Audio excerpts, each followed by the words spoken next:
여러분 안녕하십니까? 라디오 전망대 이용선입니다.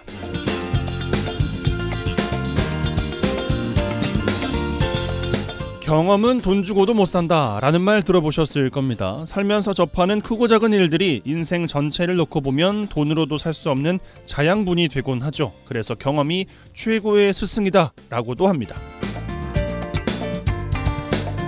고용노동부가 청년들에게 일 경험을 시켜준다고 합니다. 4만 8천 명의 청년에게 정보기술 분야 등 200곳이 넘는 기업에서 기업 탐방이나 인턴십을 할 수 있도록 하는 제도인데 지난해부터 시작이 됐습니다. 기업들이 가장 중요하게 보는 직원 채용 기준이 직무 경험이기 때문에 다양한 분야의 일 경험을 통해서 청년들에게는 일자리 마련 기회를 주고 기업들은 직원 채용에 앞서서 인재를 탐색할 수 있는 기회가 되는 건데 지난 한 해 청년들도 기업들도 만족도가 높았다고 합니다. 올해는 참여 인력을 2배 정도 늘렸는데요. 올해는 권역별 일 경험 지원 센터도 만들었습니다. 그런데 전남은 빠져 있어서 가뜩이나 청년 없는 전남은 도움받기가 더 힘들어졌습니다. 더 많은 젊은이들이 꿈을 찾아갈 수 있는 진짜 징검다리가 될 수 있었으면 좋겠습니다.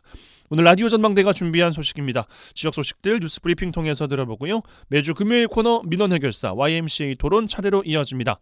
잠시 후에 뵙죠.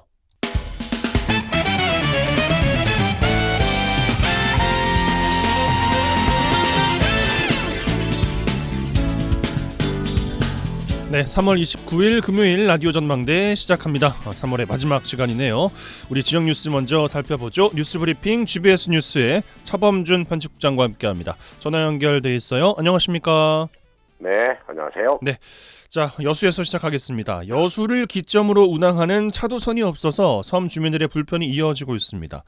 그런 가운데 최근 여수시 의회에서 여수시 도서 지역을 운항하는 차도선 도입을 적극 검토해야 한다 이런 의견이 제시됐네요. 네, 여수시 도서지역 주민들의 해상 여객선 이용 불편에 대한 민원이 이어지고 있는 가운데 최근 여수시 의회에서 여수시를 기점으로 운항하는 차도선 도입이 필요하다는 의견이 나왔습니다. 여수시의회 박성미 의원은 지난주 개회한 여수시의회 임시회 본회의 5분 발언을 통해 여수시 관내 섬 주민들의 일일 생활권을 보장하기 위해 여수시 집행부에 차도선 배치를 주문했습니다. 이 차도선은 여객과 차량을 동시에 수송할 수 있는 선박으로 박성미 의원은 여수시 관내 규모가 큰 섬을 제외하고는 대부분의 섬이 육지에 비해 상대적으로 열악한 정주 환경에 처해 있다고 주장했습니다. 해당 의원은 인구 감소나 고령화 등 다양한 문제가 나타나고 있어 정부와 많은 지자체가 섬 주민을 위한 다양한 정책을 펼치고 있는데 여수시의 경우 근대 문화유산의 발자취를 따라 K관광의 중심지가 된 섬 거문도와 백도가 소재하고 있는 삼산면의 경우 여수를 기점으로 운항하는 차도선이 단 한 척도 없다며 차도선 도입을 주문했습니다. 박 의원은 세월호 참사 이후 쾌속선이 10kg 이하의 소포장의 짐만 허용하고 있어 갈치나 삼치, 고등어, 방어, 해풍쑥 등 섬 특산물이 대량 운송이 안 돼 유통에 어려움을 겪고 있다며 이 쾌속선은 기상 조건이 조금만 나빠도 운항하지 않아 주민들의 불편이 크기 때문에 차도선 도입이 대안이라는 주장입니다. 예, 섬 지역에서 생산된 농산물이나 해산물, 육지 수송을 위해서는 차도선 도입이 필요해 보이는데 여수시 도서 지역 주민들의 불편이 이만저만이 아니에요. 네, 여수시 화장면 여자도 주민들의 경우 이 차도선이 없어서 이 주민들이 가전제품을 구매하고 싶어도 구매가 어렵고 또 마을 수건 사업도 이 차도선이 없어 자재를 운반하는데 비용이 비싸 어려움을 호소하고 있다고 합니다.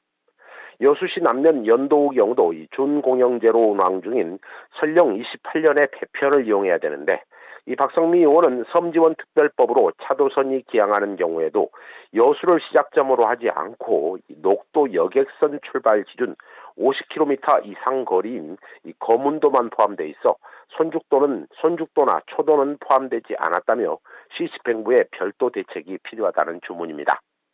해당 의원은 차도선이 배치되면 선박이 대형이라 결항률이 낮고 또 트럭 운행 시간이나 비용이 획기적으로 개선돼 이 농수산물의 안정적인 운송 판로를 확보할 수 있다며 차도선이 도입되면 섬 지역 주민들의 소득 증대 개선 효과로 이어져 인구 유출 방지나 삶의 질 향상과도 연결된다고 주장했습니다. 해당 의원은 물류 운송 종사자들이 차도선이 생기면 여수항을 우선 선택할 의향이 있다는 것을 확인했다며 차도선이 여수항에 배치되면 관내 주요 섬들의 이 물류 기지항으로 변모함으로써 주변 상권 활성화는 물론이고 여수 엑스포 철도와 직결돼 물류의 대이동이 가능하다고 주장했습니다. 예, 경제성을 따지는 것도 중요하겠습니다만 그래도 섬 지역 주민들의 불편을 해소한다는 측면에서 차도선 배치 사업 접근해보면 어떨까라는 생각도 듭니다.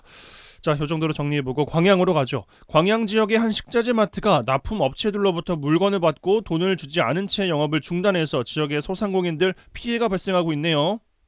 네, 광양에서 매장을 운영해온 한 대형 식자재 마트의 영업이 중단되면서 해당 매장에 상품을 납품해온 관내 20여 곳 납품업체에 10억 원 정도의 피해가 예상되고 있습니다. 보도에 따르면 해당 마트의 영업이 중단되자 물건을 납품하고 대금을 받지 못해 이 피해를 보는 납품업체 일부가 업체 대표를 상대로 사기죄에 대한 고소와 집단 소송도 준비 중인 것으로 알려지고 있습니다. 납품업체 피해자들에 따르면 현재 식자재 마트는 내부 수리 중이라는 안내문을 입구에 부착한 상태로 영업을 중단하고 있는데 이 매장에 3개월 이상 전기요금이 체납돼 전기가 공급되지 않고 있고 또 마트 입구에는 법원이나 신용정보회사의 우편 도착 안내 스티커가 이미 수십 장 부착돼 있다고 주장했습니다. 납품업체는 해당 마트로 전화를 하면 가입자 전화가 꺼져 있어 통화 자체가 불가능한 상황이라며 납품 대금의 손실을 우려하고 있습니다. 예, 업체가 영업을 중단하고 대금을 지불하지 않으면 지역 납품업체들의 연쇄적인 피해가 예상이 되네요. 지역 납품업체들 해당 식자재 마트의 고의적인 영업 중단을 의심하고 있다고요? 네, 피해 납품업체들은 해당 식자재 마트가 개업 초반에 물품 대금의 일부분을 입금해 납품을 계속해 왔는데 그동안 대금 지급이 계속 미뤄지면서 미지급된 대금을 받기 위해 여러 차례 연락을 취했지만 시간만 끌고 차츰 연락을 피하다 결국 전화기까지 꺼놓고 연락이 끊어진 상태라며 해당 업체의 고의성을 의심하고 있습니다. 보도에 따르면 납품업체의 피해액이 적게는 300만 원에서 많게는 7천만 원까지 이르고 있고 피해 업체만 20곳에 이르는데 총 10억 원대의 피해가 추정되고 있습니다.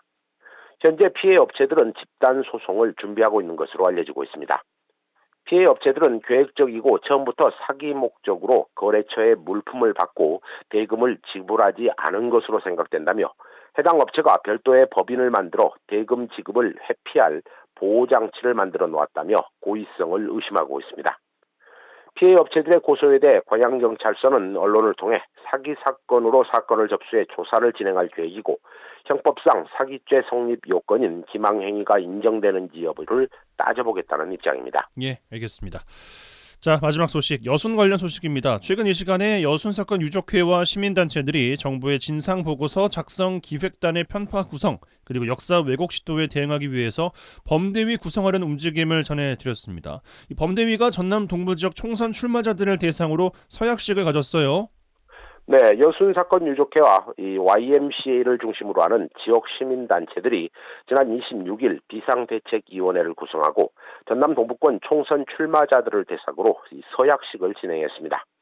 지난 26일 전남 동부청사에서 열린 여순 사건 역사 왜곡 저지 범국민 비상대책위원회 출범식에 참석한 전남 동부권 총선 후보자들은 여순 사건의 조사기간 연장과 조속한 희생자 결정, 위원회와 상임위원회 구성의 조직 정비, 조사 인력 증원 등 문제 개선을 약속하는 의정활동을 하겠다며 서약서에 서명했습니다. 범대위는 이번 서약서에는 총선 후보들이 현 진상보고조사단의 해산과 진상보고서 용역 중단 등을 위한 의정활동을 공개적으로 약속하는 내용을 담고 있다고 밝혔습니다. 예, 범대위 출범하고 총선 후보들 시민단체의 활동에 지원 의사를 밝힌 셈인데 국민의힘 후보들은 이번 서약식에 참석하지 않았다고요? 네, 범대위는 이번 출범식과 서약식에는 순천갑의 김문수, 신성식, 이성수 후보와 순천광양 곡성 구례 의뢰, 권양엽, 유현주 후보, 여수갑의 주철현 후보 등이 참석했다고 밝혔습니다. 하지만 여수을 후보들은 후보 토론회 일정으로 참석하지 못했고 국민의힘 후보들은 기자회견 등의 이유로 서약식에 불참했다고 밝혔습니다. 여순 범대위는 이번 서약식과 관련해 여순 사건은 유족들만의 문제가 아니라 지역사회의 명예가 걸린 사안으로 지역 국회의원 출마자들이 역사의식을 갖고 책임있는 의정활동을 할 수 있도록 사전에 서약을 받았다며 이번 서약서 추진에 이 배경을 설명했습니다. 이 출범식과 서약식을 마친 비대위는 다음 달부터 국회 앞에서 1인 시위와 규탄 집회를 함께 개최한다는 계획입니다. 예, 관련 내용 잠시 후에 YMCA 토론에서 더 나눠보도록 하겠습니다. 뉴스브리핑 GBS 뉴스의 차범준 편집국장과 함께했어요. 고맙습니다. 네, 고맙습니다.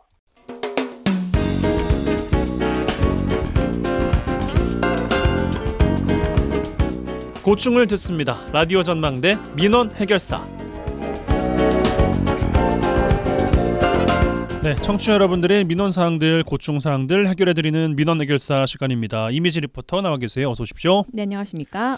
네, 저출산으로 인해서 전남 지역의 학령 인구, 학생 수가 줄고 있습니다. 그런데 소년범과 학교 폭력은 학생 수 감소와는 반대로 매년마다 증가하고 있어서 학교 폭력 예방을 위한 노력들이 필요하다라는 게 오늘의 민원이네요. 네, 이 학교 폭력은 교내외에서 발생하는 학생이 신체적으로, 정신적으로 그리고 재산상의 피해를 입었을 경우를 학교 폭력이라고 인정을 합니다. 예. 이런 학교 폭력은 전국적으로 해년마다 크게 증가하고 있고요. 그 연령대도 점차 낮아지고 있습니다.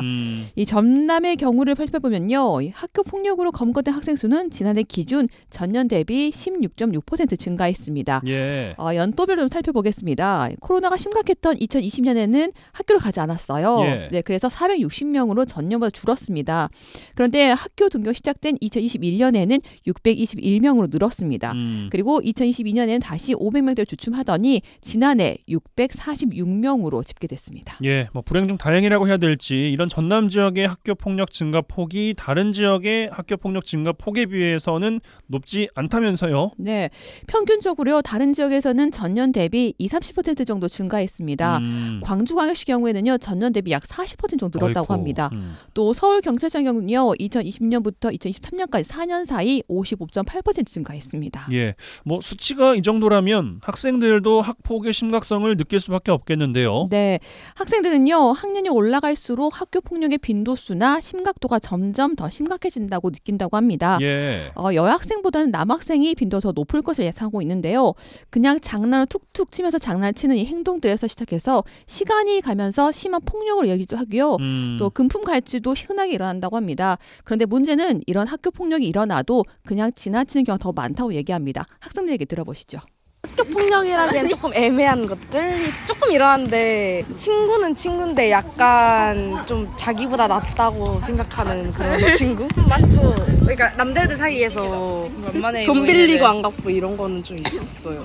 금품갈취? 좀 이런 쉽게 할 수 있는 것들을 많이 받아서 나랑 너랑 친구다 하면서 그러고 또 놀고 좀 심하죠. 남자애들 선도 이런 거 좀 많이 올려요. 남자애들끼리. 좀 막 뒷골목에서 싸움하다가 한 명 활 부러지고 약간 가끔 심각하다 느끼는데 그게 또 자기들끼리 또 합의를 잘 해가지고 심각하죠. 뭐 그냥 장난으로 때리고 막 그러니까 장난으로 때리는데 저희가 보기엔 그게 아닌 그런 게 많죠. 그 애가 신고하면 열리죠. 근데 친구들이 신고를 하진 않아가지고 딱히 그냥 맞고 끝내는 것 같은데 그래도 이제 학년이 올라갈수록 심각해지긴 하죠. 예, 그러면 학교 폭력에서 가장 많은 비율을 차지하는 범죄가 어떤 겁니까? 교육부에서 주관한 학교 폭력 실태 조사를 보면요, 학생들이 말하는 학교 폭력 중 가장 높은 비율을 차지하는 거는 언어 폭력이지만요. 예. 반대로 경찰 수사까지 이어지는 폭력 행위 중에서 물리적 폭력이 가장 많다고 합니다. 아무래도 그렇겠어요. 네, 전남 경찰청이 유형, 지역, 시간 등을 분석한 결과 지난해 폭력이 329명으로 전년 대비 1.5% 늘었고 갈취가 전년 대비 107% 급증해서요 58건이 발생했습니다. 예. 또 성폭력도요 162명으로 전년 대비 24.6% 증가했습니다. 또 학교 폭력 가해자 중에는요 고등학생이 가장 많았고 월요일에 가장 많이 발생하는 걸로 조사됐습니다. 예, 학교 폭력이 발생하는 장소는 학교가 가장 많았고 뭐 노상 골목, 주택, 아파트가 이제 뒤를 이었는데 학생들이 가장 안전해야 할 학교가 이렇게 위험해지고 있는 겁니다. 전남 경찰청에서도 체계적인 학폭 예방 감소 정책을 추진하기로 했다면서요? 전남 경찰청에서는요 올해 올해 학교폭력 검거 사례를 전년과 대비해서 10% 정도 줄일 것으로 목표를 하고 있습니다. 예. 또 학교폭력 빈발 시간과 장소를 공유해서 이 지역 안전 순찰을 활용하고요. 아동 안전 지킴이 활동 시 관련 내용을 교육해서 이 지역사회 아동 안전망을 강화할 계획이라고 합니다. 예. 전남경찰청 청소년 보호계 손양익 계장 인터뷰입니다. 지난 1년간 112 신고된 학교폭력 내용하고요. 저희가 실제 사건 처리했던 내용들을 분석을 해보니까 학교폭력이 자주 발생하는 시간, 장소, 유형, 그다음에 시군별로 좀 이렇게 유효한 데이터를 저희가 좀 찾아냈거든요. 분석을 해서 그에 맞춰가지고 자주 발생한 시간, 장소에 대해서 저희 경찰뿐만 아니라 학교라든가 아니면 청소년 유관단체 등하고 같이 좀 현장을 다니면서 예방 활동도 좀 진행할 예정이고요. 학교폭력을 많이 좀 했던 가해 학생 그리고 2차 피해나 보복 행위도 있을 수 있기 때문에 피해 학생들에 대해서도 제가 이 학생은 좀 저희 관리를 해야 되겠다라고 생각이 드는 경우에는 제가 위기 청소년으로 지정을 해서 3개월 동안 학교 전담 경찰관이 밀착 관리를 할 예정입니다. 전남에 지금 학교 전담 경찰관이 72명이 있거든요. 우리가 SPO 한 명당 한 건씩만 줄여보자. 그랬을 때 저희가 10% 정도는 줄일 수 있지 않겠냐라는 생각을 했고요. 그 부분들을 이제 잘 추진해서 전년 대비 10% 목표를 줄이는 게 저희 목표입니다. 예, 학교 폭력과 청소년 범죄 이제 교육 당국과 경찰만의 문제는 아니에요. 우리 사회 모두가 관심을 가져야 될 사회적 문제인 것 같습니다. 민원 해결사 이미지 리포터와 함께했어요. 고맙습니다. 네, 감사합니다.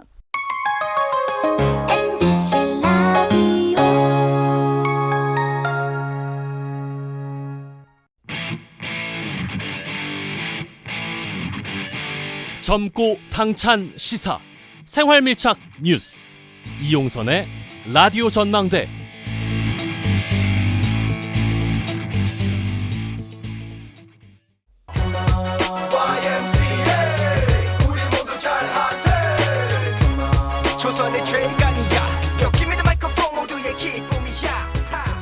네, 더 이상 짜고 치는 고스톱은 없다. 우리도 대본 없이 토론한다. 지역 대표 스피커 두 분과 함께하는 YMCA 토론 시간입니다.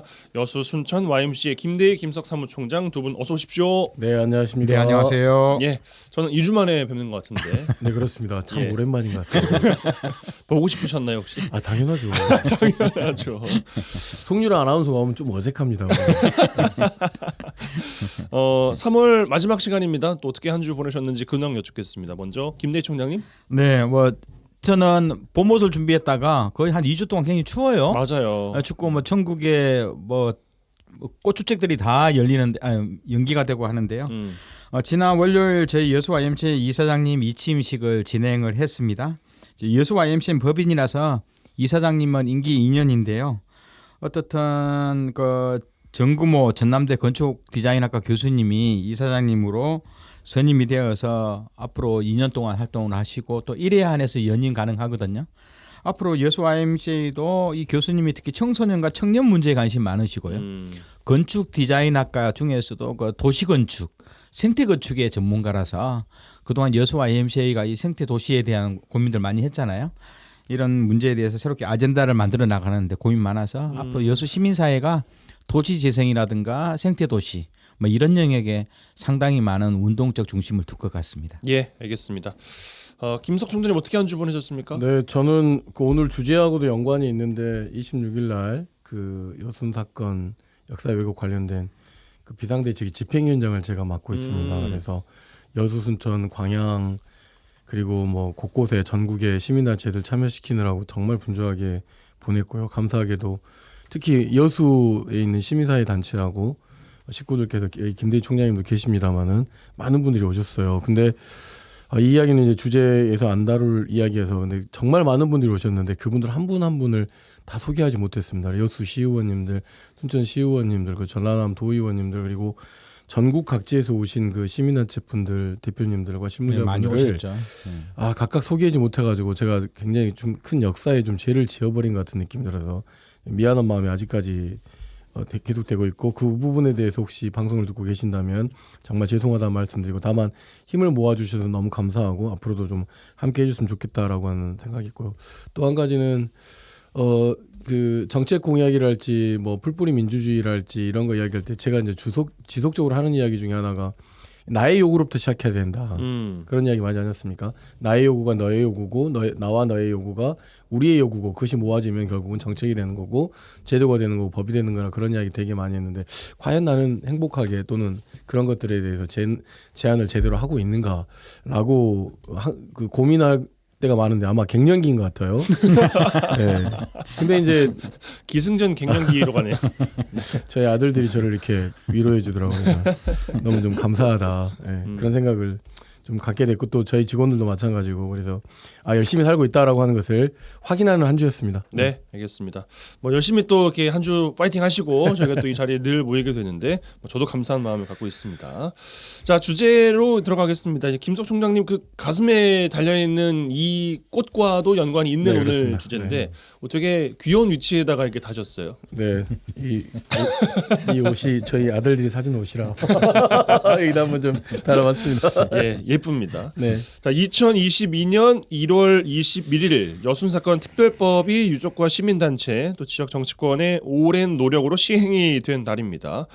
그런데 지난 2년여 동안 여순의 진상 규명, 희생자 명예회복 작업 뒷걸음질을 치고 있었다라고 표현하는 게 맞지 않나 생각이 드는 게 피의 접수가 너무 적습니다. 그리고 최종 심사율도 턱없이 낮고요. 진상 규명에 가까이 갈 수 없던 이유가 됐고 그나마 진상조사 보고서 작성 기획단 지금까지도 이제 문제가 되고 있는데 꾸려질 때부터 문제였어요. 보고서 작성에도 문제가 드러났죠.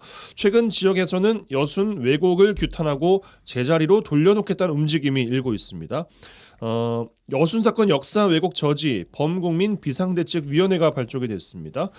앞서 말씀 주신 것처럼 집행위원장 맡고 계신 김석 총장께서 더 이야기를 좀 많이 주실 수 있을 것 같은데 일단 총평을 좀 김석 총장께서 주실까요? 그러면 일단 우리 모두가 그 사회자님 말씀하신 것처럼 여순특별법이 시행되고 2년이 좀 넘었습니다. 그럼 이렇게 되면 진상규명과 또는 나름대로 진상조사 보고서가 일정 부분 초안이라도 좀 나온 가운데서 지역에서 공론화돼야 되는 게 맞습니다. 예. 그러나 진상조사 보고서 기획단이 작년 12월 달에 구성되는 등의 엄청나게 늦은 절차가 있었죠.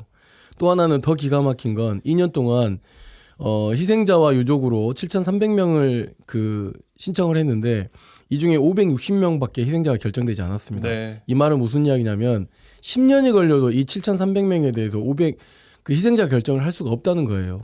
그러면 결국은 이 법 자체가 완전 유명무실화된 거잖아요.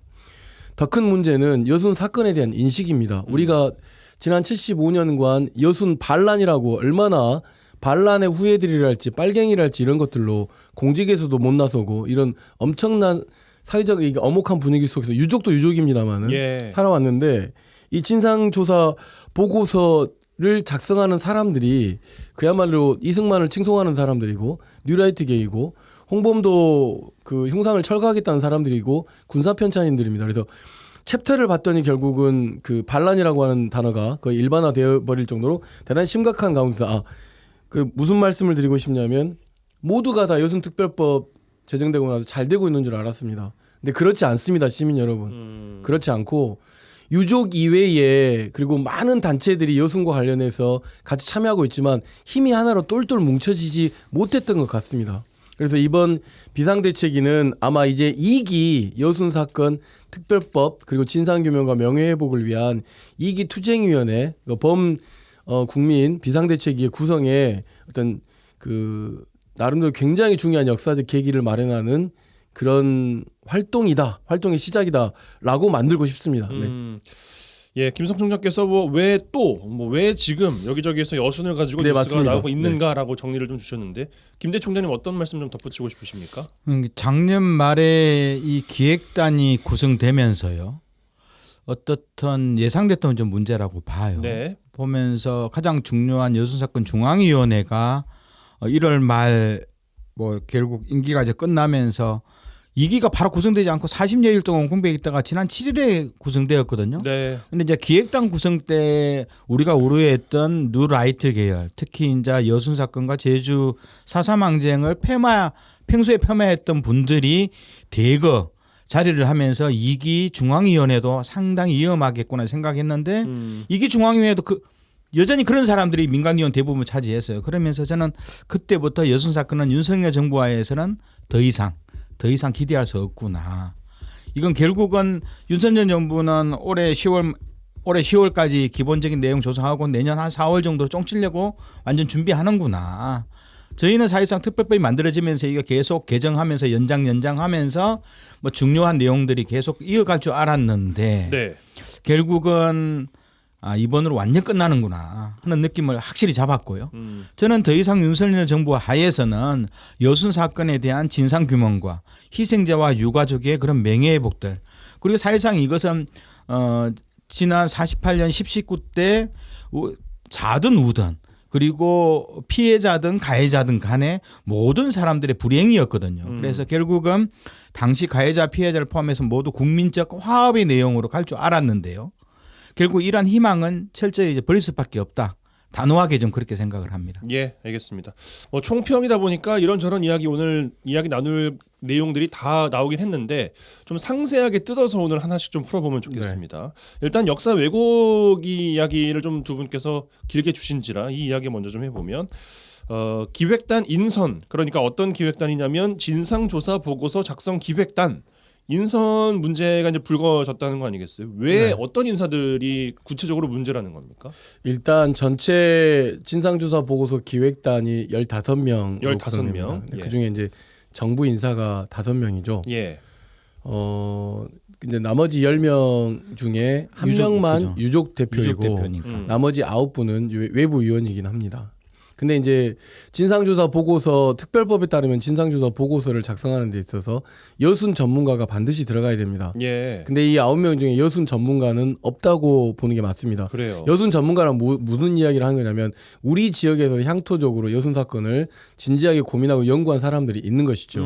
그리고 여순 위원회 내에도 그다음에 전남 실무위원회 내에도 충분히 그런 분들이 있습니다. 그러니 진상조사 보고서 작성하는 기획단은 그런 분들이 들어가야 되는 게 맞는 겁니다. 여기까지는 주체는 어디 있는데요? 위원회가 하는 거죠. 중앙위원회? 예, 여수 중앙위원회가 구성을 하게 되는 거고 네. 그 이야기도 좀 말씀드리겠습니다만은 근데 말씀드렸던 것처럼 홍범도 장군 흉상을 육사에서 폐지하겠다는 사람들, 군사를 편찬했던 사람들, 그다음에 4.3 사건 자체를 4.3 제주 사건 자체를 굉장히 폄하하고 굉장히 그 불가역적인 4.3 사건에 대한 역사적 내용들이 있음에도 불구하고 이것도 부정하는 사람들. 예. 그리고 미안합니다만은 이런 편 되게 미안합니다만 그 여순 10.11구 1948년에 대통령이 이승만이었습니다. 이승만을 칭송하는 사람들 이런 사람들이 주로 이 진상조사 보고서 기획단에 구성되다 보니까 먼저는 언론사에서 먼저 이 문제를 좀 제기를 했었습니다. 그런데 중요한 건 뭐냐 진상조사 보고서 기획단을 구성하는 것들을 내부 위원회나 또는 그 위원회의 소위원들이 사실상 정보가 공개되지 않아서 잘 몰랐다는 겁니다. 그러니까 밀실에서 좀 구성됐다라고 하는 것이 일단 구성 자체가 먼저 밀실에서 구성됐다고 하는 것이 가장 큰 문제고 두 번째는 그 구성인들이 너무 역사적으로 편향적이고 편협적인 사람들이 구성되었다라고 하는 것이 가장 큰 심각한 문제가 될 수 있고요.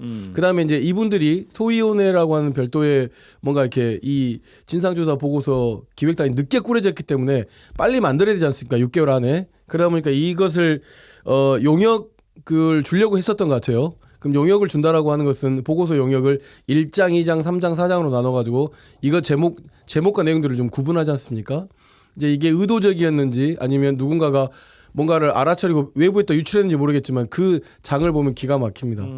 여순 사건 반란, 뭐 사회주의 공산혁명 정말 입에도 담을 수도 없는 챕터와 장들로 구성돼서 이미 여순 사건을 역사적으로 왜곡하고 반란으로 규정 지으면서 굉장히 심각하게 이 문제를 좀 훼손하려고 하고 있구나라고 하는 것을 짐작할 수밖에 없기 때문에 이 진상조사 보고서 기획단의 인선 문제와 그다음에 용역을 당장 중단해야 된다라고 하는 것을 요구하고 있는 겁니다. 예, 그 청취자 여러분들의 눈높이에서 입장에서 우리가 왜 또 여순을 이야기하는가 좀 두 분께 제가 상세하게 좀 질문을 드리면서 좀 풀어가겠다는 말씀을 좀 먼저 드리고 아니 15명이잖아요. 네. 뭐 중앙위원회에서 꾸렸다는 거 알겠어요. 이제 정부가 꾸렸다는 거 알겠어요. 근데 유족 대표도 한 분이 들어가 계신 것 같고 그러면 그분과 나머지 9명은 아무런 기능을 하지 않는가라는 또 생각도 들거든요. 한 분으로 들어가 있는 유족 대표분께서 그 자리에 앉아 있을 수조차 없을 정도로 모욕감과 모멸감을 느낀다고 합니다. 그러겠어요. 이게 왜 우리가 나서겠습니까? 결국 만약에 그렇다 하더라도 진상조사 보고서를 작성하는 사람들이 객관적인 사실로 쓰면 됩니다. 네. 지금 우리에게 객관이란 뭐냐면 여순 사건 특별법에 나와 있는 정의입니다. 정의. 정의에는 어디에도 반란이라는 말이 들어가 있지 않습니다. 그다음 다시- 드리고 싶은 예. 질문이 그것이었는데 아니 그 특별법 명칭이 그냥 여순 11구 사건이잖아요. 네네. 그걸로 왜 활용하지 않고 다르게 규정이 된다는 거예요? 그걸 제가 진상조사 보고서 기획단에 참여하고 있지 않기 때문에 잘 모르겠습니다만 이거는 처음부터 작정을 하고 들어온 것이죠. 왜냐하면 아하. 법률에도 정의가 여순 사건, 그러니까요. 여순 11구 사건 진상규명과 명예회복에 관한 특별법이지 않습니까? 네. 그럼 두 가지 목적입니다. 진상규명과 명예회복인데 이 진상조사 보고서가 결국 나와야 되고 그러니까 최근에 역사 왜곡의 문제가 되게 심각한데 지금 5.18도 지금 진상조사 보고서가 초안이 나와가지고 지금 현재 의견을 수렴하고 있는 과정이거든요. 네. 그래서 이제 이 챕터를 보는 순간부터 이 여순 사건 예를 들면 이럴 수 있지 않습니까? 머릿말 그다음에 당시의 뭐 상황과 현황 그다음에 뭐 국군의 뭐 이럴 수는 있는 건데 처음부터 여순 반란 이런 방식으로 쓰여지고 있다라고 하는 건 대단히 좀 심각한 거고 그리고 이 정부 때 이런 것들이 이루어지니까 그냥 오얏나무 밑에서는 가끔도 매지 마라 이런 말이 있지 않습니까? 근데 이 정부 자체에서 역사 왜곡이 이루어지고 있으니 여순도 그렇게 가려고 하고 있는 거 아닌가라고 의심하는 거고 이건 거의 기정사실이라고 저는 좀 단언합니다. 근데 이제 문제는 이 조사 기획단이 어떻게 보면 진상 보고서에 작성하는 주요한 쉽게 말해서 우리가 수업하다 학습 목표라는 게 있잖아요. 네네. 그러면서 그 학습 목표의 단어적 정의를 잡아주는 거거든요. 그렇죠. 앞으로 이 보고서 쓸 때 이런 용어가 이러이러하니 여기에 주의해서 써야 되고 방향은 이렇다는 걸 알려주니까요. 네, 맞습니다. 학습 방향을 알려주기 때문에 굉장히 이 20개 과제가 굉장히 중요한 영역이거든요.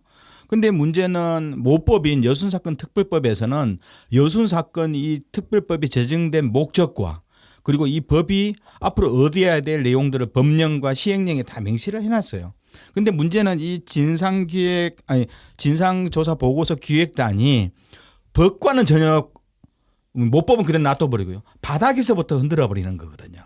법은 이렇게 가는데 중요한 학문적 자료이자 또 사회과학적 자료인 이 진상 보고서 내용에 대한 방향을 완전 왜곡시켜 버렸던 거죠. 쉽게 말해서 여기서 나오는 문제, 여순 사건 문제는 결국 10.19 전후로 나왔던 어떤 역사적인 사건이고 사회적 사건인데요. 이 명시를 공산주의 반란이라는 방향으로 제시해버리면 완전 이거 어긋나게 되는 거거든요. 그리고 어떻든 이게 진압이라는 용어가 있었어요.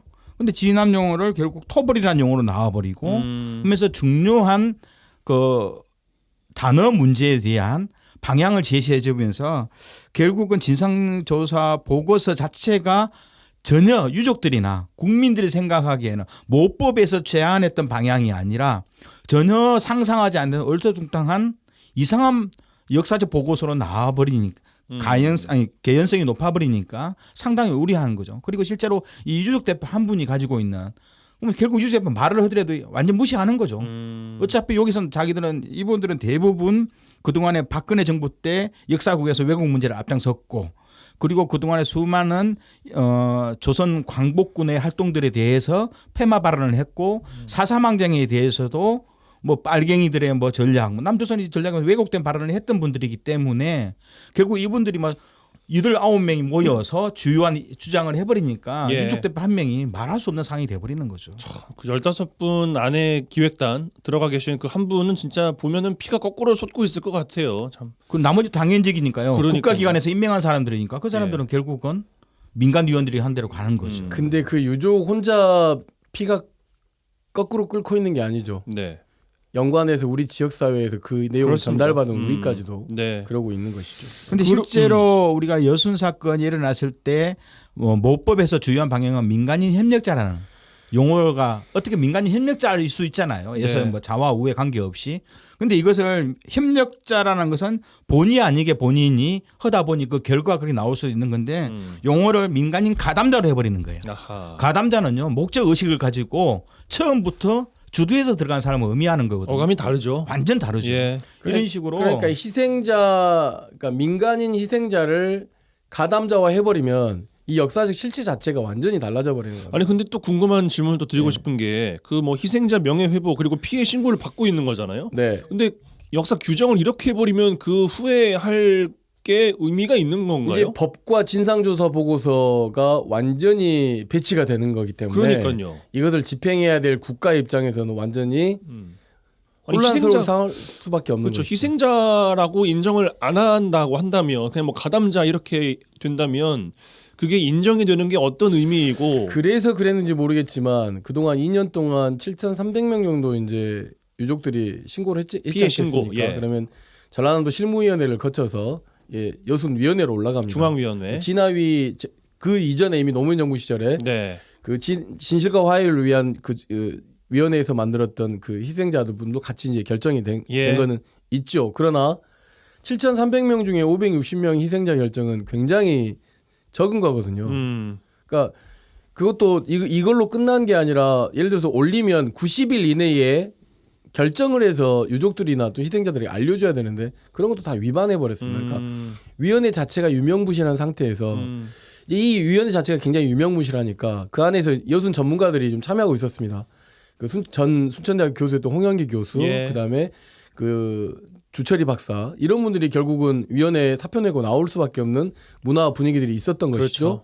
이제 그러니까 이제 무슨 이야기냐면은 진상조사 보고서 기획단 구성에 예를 들어서 홍영기 박사나 주철이 박사나 아니면 여사연의 누구나 뭐 동사연의 누구나라도 여기 연구했던 전문가들이 들어가 있다라고 한다면 아마 이렇게까지 날조되지는 않을 거라고 생각합니다. 이제 그것 자체가 문제라고 하는 것이기 때문에 그러니 이 기획단을 해산하고 지금 진행 중인 진상조사 보고서 용역을 중단해야 된다. 이런 주장을 하는 거죠. 범대위에서. 그러면 결국은 지난 그 법에 의해서 2년 동안 임기를 가졌던 지금은 이제 2기 중앙위원회 임기거든요. 1기가 2년 동안 한 것이라고는 결국 거의 없거든요. 결론을 말하면 아까 김석 총장님이 한 7,300건 중에서 한 8% 정도만 인정을 받았어요. 근데 문제는 전체 연말까지 해서 22% 정도만 신고 처리가 된 거예요. 쉽게 말해 7,300건 중에서 거의 뭐 80% 이상은 제대로 검토도 안 하고 지금 쌓아놓은 상태에서 1기가 맞춰버렸거든요.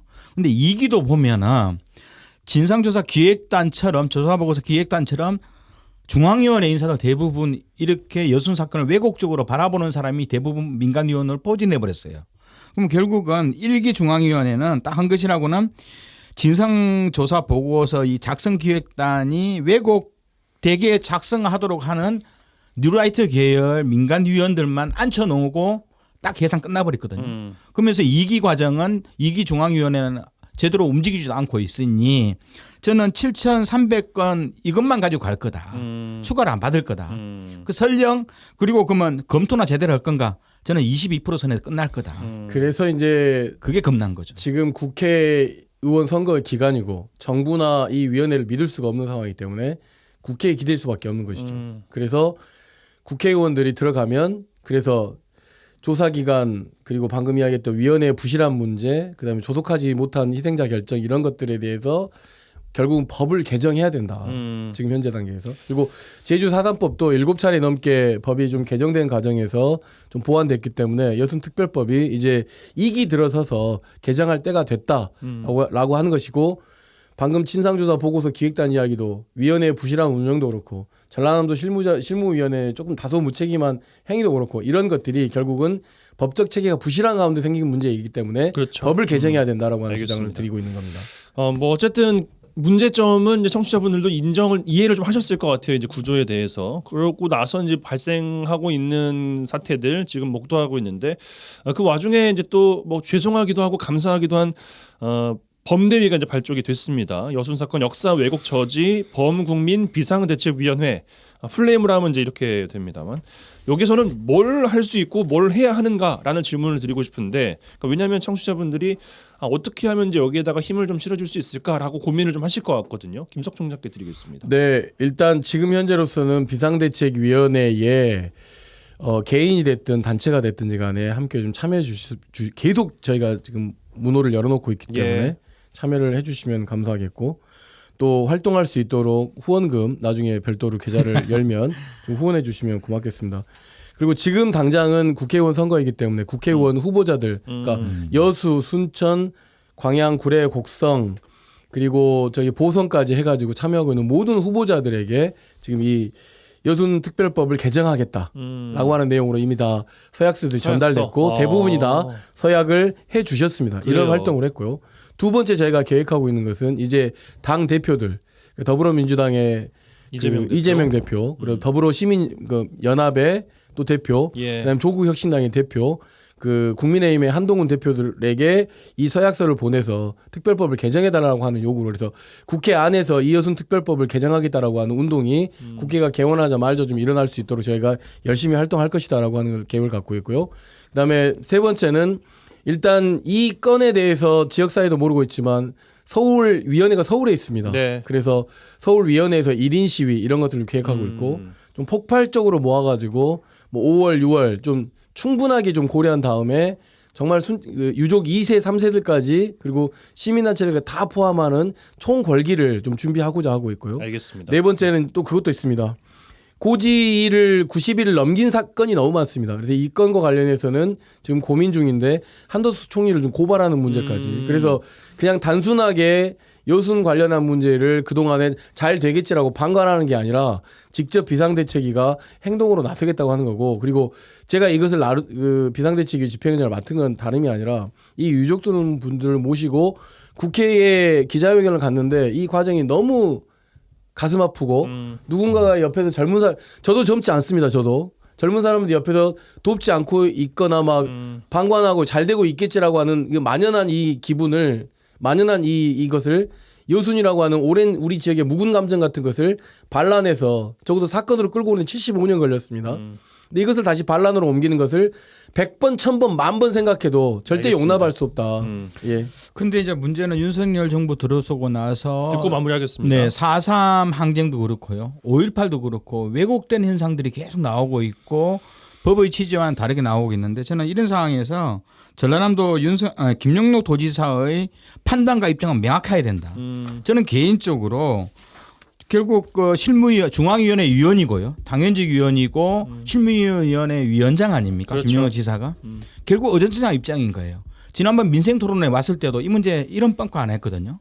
그러면서 결국은 중앙위원회에서 큰 소리 한번 못 치고요. 결국 이럴 때는 도지사가 자기의 정치적 책임을 지고 중앙위원회에서 혼자서라도 깽판 쳐야 되는 거거든요. 그리고 국무총리한테 항의하는 거고요. 그러면서 결국은 조금이라도 받아나가야 되는데 김영록 지사는 어쨌든 이번 실무위원회 가지더라도 특히 전라남 동부지역본부에 여순 사건 단위 있잖아요. 결국 단장한테 어정쩡한 입장으로 본인이 책임자인데 불구하고 보고서 잘 작성해서 제안해라. 굉장히 이런 내용 보면 김영록 도지사가 과연 여수 사건 문제를 어떻게 풀려고 하는지 저는 상당히 의문스럽고요. 이 문제에 대해서 전남 시민사회가 명확하게 문제 제기해야 된다고 봅니다. 알겠습니다. 예, 요 정도로 이번 주 YMC 토론 마무리해야 될 것 한 같습니다. 가지만 말씀드리면 안 되겠습니까? 짧게요. 네. 그 4.16 세월호 참사가 일어난 10주기가 됐습니다. 그래서 4월 13일 날 토요일 날 조례 호수공원에서 416명 순천 시민 합창단이 공연이 있는데 이 416명 시민 합창단에 순천 시민 여러분들 좀 적극적으로 참여해 주시고 745-0601로 전화 주시면 저희가 잘 안내해 드리겠습니다. 다음 주 또 공지 주시면 좋을 것 네, 같아요. 예. 감사합니다. YMCA 토론 여수 순천 YMCA 김대희 김석 사무총장 두 분과 함께했어요. 두 분 고맙습니다. 네, 감사합니다.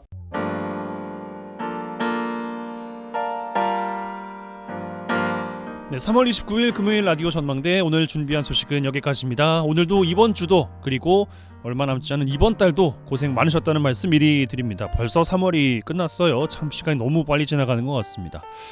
제가 이번 주 월요일에 하루 진행을 못했습니다. 송유라 아나운서 대신 진행을 했었는데 외할머니께서 돌아가셨어요. 참 추억이 좀 많았던 할머니와의 추억이 있어서 좀 마음이 아픈 그런 한 주를 보냈었는데요.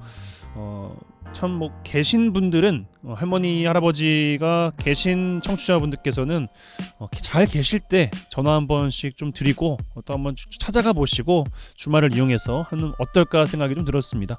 있을 때 잘하는 말이 괜히 있는 게 아니더라고요. 예, 후회가 좀 많이 남는데요. 드렁큰 타이거의 845 Heaven 흐르고 있습니다. 역시 할머님을 추모하면서 만든 노래로 유명하죠. 이 노래 들으시고요. 주말 잘 쉬시고 다음 주 월요일에 다시 인사드리겠습니다. 이용선이었습니다. 이미 느꼈어 시간을 돌리기에는 나 이미 늦었어 One last cry Oh please God